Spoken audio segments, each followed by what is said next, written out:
এখানে একটি বোর্ড দেখতে পাচ্ছেন। তো বোর্ডটির প্রবলেম হচ্ছে বোর্ডটি রানিং আছে, বাট আমরা যখন চার্জার লাগাই দেখেন ডিসি মিটার লাগাইছি, এখানে 171 ডিসি রিডিং আসছে, 171। তার মানে বোর্ডে শর্ট আছে। ওকে, তো সেটা কোন জায়গায় আছে সেটাই আমরা এখন খুঁজে বের করব।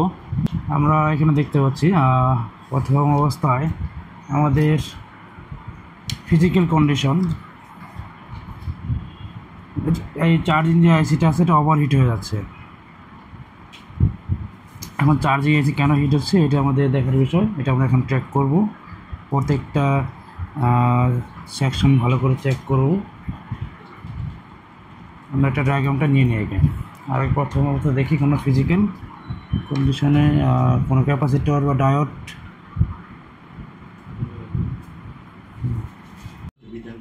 ওকে, তো আমরা আইসিটা অলরেডি চেঞ্জ করে দিয়েছি।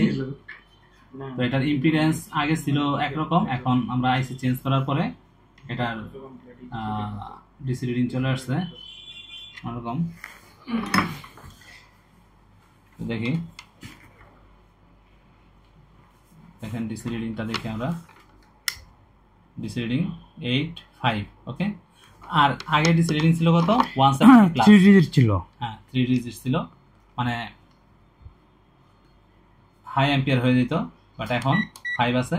তো এখন আমরা অন করি, অন করলে এখন আইসি হিটও হচ্ছে না, প্লাস আমাদের এলডিওতে ভোল্টেজ জেনারেট হইতো কত 1 পয়েন্ট সামথিং, বাট আমাদের এলডিও হইতে হবে আগের যে আইসিটা ছিল যে ওভারহিট হিট হইতো আইসিতে 1.7 1.3 এরকম, ঠিক হ্যাঁ আপ ডাউন করতে। আর এখন আমরা দেখবো ওই এলডিওটা কত আসে। এলডিও কত নাম্বার পিন? এখানে এলডিও হচ্ছে 20 নাম্বার পিন, 21 নাম্বার পিন, 20 21। ও এলডিও হচ্ছে 21 নাম্বার পিনে, 21 নাম্বার পিন, ওই যে 21 নাম্বার পিনে হচ্ছে এলডিও। আমাদের এলডিও কিন্তু অলরেডি 5 ভোল্ট চলে আসছে।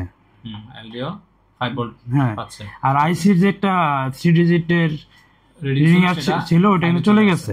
মানে আমাদের যে আইসি যে হিট আশা করি নাই, হ্যাঁ হিট নাই। এখন আমরা পাওয়ারটা টিকেট করে দেখি পাওয়ার আসে কিনা। পাওয়ার কিন্তু চলে আসছে, আইসি হিট হচ্ছে না। আমাদের প্রবলেম সলভ। আইসি হিট হচ্ছে না। ওকে, তো এক্ষেত্রে আমরা এখানে একটা কাজ করছি। দেখেন এখানে যে আইসিটা ইউজ করছি, তো সেই আইসিটার আমরা গ্রাউন্ড আর ভিসিসি সেম ছিল, তাই না? এখানে আইসি ছিল হচ্ছে ম্যাক্সিম ওপেন করো, বড় বড় বড় যে ইয়াটা পিডিএফটা ওপেন করো। এই যে এখানে আইসিটার মডেল ছিল হচ্ছে ম্যাক্সিম 8731A, আর আমরা এখন ইউজ করছি হচ্ছে আইএসএল 8731C। ঠিক আছে, এক্ষেত্রে চ্যাট জিপিটি আমাদের খুব হেল্প করছে। প্লাস হচ্ছে আমরা এখানে এখন ব্যাটারি চার্জ হয় কিনা সেটাও দেখতে হবে, ঠিক আছে, এই আইসির মাধ্যমে। আর এখানে একটা কথা, আমরা যেটা প্রথমত মিল রেখে কাজ করছি সেটা হচ্ছে গ্রাউন্ড আর ভিসিসি সেম পিন ছিল, তাই না? সেম নাম্বারে ছিল।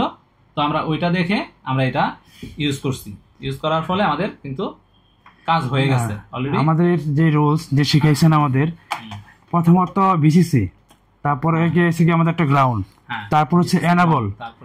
এই তিনটা জিনিস থাকলে মোটামুটি মানে সেম থাকলে বেশিরভাগই আইসি সেম থাকে।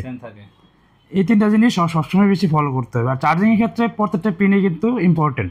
আমরা এটা দুইটা ডাটা শিট নামানোর পরে আমরা আইসিটা কম্পেয়ার করলাম, দেখলাম সবগুলো পিনেই একই রকম, তার জন্য আমরা আইসিটা চেঞ্জ করে দিলাম। এটাই। আচ্ছা, ঠিক আছে, তাহলে এখন চার্জ হয় কিনা সেটা আমাদেরকে দেখতে হবে, ঠিক আছে। আমরা এখন বলবো যে আমাদের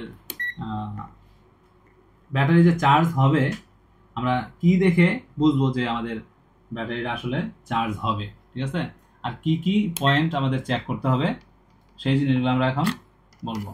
তো প্রপারলি আমাদের 19 ভোল্ট প্রবেশ করতেছে কিনা, প্রপারলি সুইচিং সুইচিং এর জন্য আমাদের যে গেট আছে রিভার্স আর ফরওয়ার্ড যে মসফেটটা আছে দুইটা আমাদের যে গেট আছে গেটগুলো চেক করতে হবে 100%। ওকে, প্রপারলি আমাদের গেট মনে হচ্ছে একটু ঝামেলা আছে। যেমন আমাদের ফার্স্ট মসফেট যেটা, হ্যাঁ এটা পি চ্যানেল, এটা হচ্ছে হ্যাপি চ্যানেল, এর গেটে আছে আমাদের 3 পয়েন্ট, হ্যাঁ ওকে 3.3। আর যেটা আমাদের সেকেন্ড মসফেটে গেট হচ্ছে আমাদের 18.4। এটা কি মসফেট? এটাও পি চ্যানেল। পি চ্যানেল, হ্যাঁ এটাও পি চ্যানেল। হলে তাহলে 18 ভোল্ট থাকলে এটা চার্জ হবে না, ঠিক আছে? কারণ এখানে মিনিমাম হচ্ছে সর্বোচ্চ 9 ভোল্ট পর্যন্ত থাকবে, 9 ভোল্ট থাকতে পারে, আর 3 ভোল্ট 8 ভোল্ট 6 ভোল্ট এরকম থাকতে পারে, বাট আমাদের 18.5 চলে আসতেছে। 18.5 আর হচ্ছে গেটও 18.5, হ্যাঁ তাই না? হ্যাঁ, শর্ট আছে কিনা দেখতে হবে তাহলে মসফেটটা, তাহলে পি চ্যানেলের মসফেটটা শর্ট আছে কিনা, লিকেজ আছে কিনা সেই জিনিসটা চেক করা লাগবে।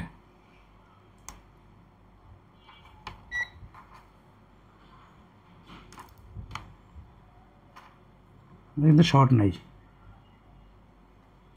নাই তাহলে প্রপারলি গেট হচ্ছে ফরওয়ার্ড হয়ে যেতেছে নাকি? এটা কি ফরওয়ার্ড? এটা হ্যাঁ এটা ফরওয়ার্ড। এটা কি ফার্স্ট মসফেট না সেকেন্ড মসফেট? হ্যাঁ এটা থেকে রিভার্স মসফেট, সেকেন্ড মসফেট। হ্যাঁ, তাহলে সেকেন্ড মসফেট কি ফরওয়ার্ডে আছে? ডাটা শিট আছে? ডাটা শিট নাই। এটার ইয়া নাই, বোর্ড ভিউয়ার বা ইয়া স্কিমেটিক পাইলাম না তো, দেখতে হবে। বোর্ড ভিউয়ার বা স্কিমেটিক থাকলে বোঝা যাবে যে এটা ফরওয়ার্ড আছে না রিভার্সে আছে, অথবা আমরা বোর্ডেও দেখতে পারি যে এটা ফরওয়ার্ডে আছে না রিভার্সে আছে। কেমনে সেটা? এটা ড্রেন টু সোর্স কানেকশন আছে, এটা তো P channel drain to source connection থাকবো, ঠিক আছে? তাহলে ড্রেন টু সোর্স কানেকশন আছে কিনা, ড্রেন ইনপুট হবে তাহলে, ঠিক আছে? Drain to source input connection হবে, ঠিক আছে?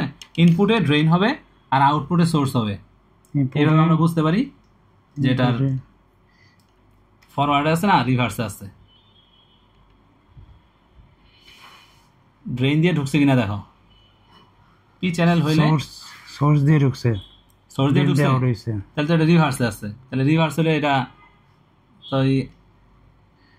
সোর্স দিয়ে ঢুকলে তাহলে তো রিভার্সে আছে। আচ্ছা, আমাদের ফার্স্ট মসফেটের কথা বলতেছি। ফার্স্ট মসফেট আছে, সোর্স দিয়ে ইনপুট হইছে, ড্রেন দিয়ে আউটপুট হইছে। তারপরে আমাদের সেকেন্ড মসফেটে ড্রেন দিয়ে ইনপুট হইছে, সোর্স দিয়ে আউটপুট হইছে। হ্যাঁ, তাইলে এটা ইয়াতে আছে ফরওয়ার্ড রিভার্সে আছে, ঠিক আছে? এটা গেট করায় তারপরে আউটপুট দিতে হইব। তার মানে এখানে গেট করানোর ক্ষেত্রে আমাদের ভোল্টেজ ডিভাইডার থাকতে পারে, বা আইও দ্বারা কন্ট্রোল হইতে পারে। তারপরে হচ্ছে ডিভাইডার পাওয়া গেছে, রেজিস্টার, একটা রেজিস্টার আর হচ্ছে একটা রেজিস্টার পাওয়া গেছে। তাহলে আমাদের একটা, দুইটা আর তিনটার কাজই হচ্ছে প্রপারলি ডিভাইড হচ্ছে কিনা সেটা দেখতে হবে। কিন্তু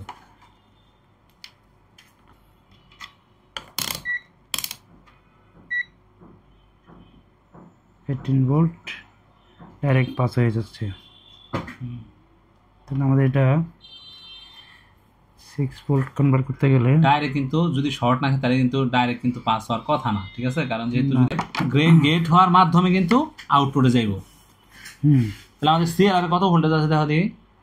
প্রপার ভোল্টেজ 19 ভোল্ট যাইতেছে কিনা? 18 ভোল্ট। 18 ভোল্ট যাইতেছে, তাহলে কম ভোল্টেজ পাস হইতেছে, 1 ভোল্ট পাস কম হচ্ছে। হ্যাঁ, তার মানে আমাদের ল্যাপটপের ব্যাটারি চার্জ হবে না। মেশিন রান থাকবো বাট চার্জ হবে না, ঠিক আছে? মানে এটা তাহলে ডাটা শিট বা স্কিমেটিক বের করে প্রপারলি কিভাবে গেট হচ্ছে সেই জিনিসটা বের করতে হবে।